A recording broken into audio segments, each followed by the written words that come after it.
And here is the solution. So 3x minus 30 is equals to 51.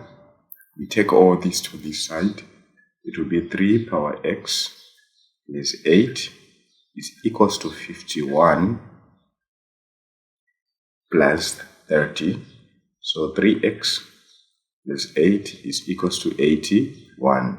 And 81 in exponential form, it is 3 power 4. So 3x plus 8 is equals to 3 power 4.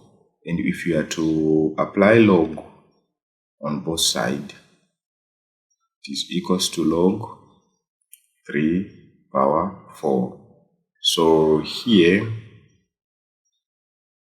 in the exponential logarithm, it will be x plus, here it will be x plus 8 log 3 is equals to 4 log 3.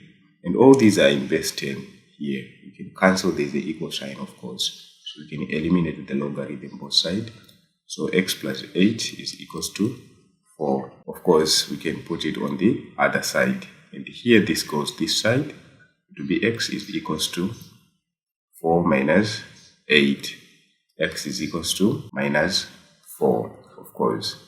And of course, if you don't want to go all this way of putting a log, you can cancel direct from here, and you get x plus 8 equals to 4, and x2 equals to minus 4, of course. So I think this is all for this video. Thank you guys for watching. Bye bye.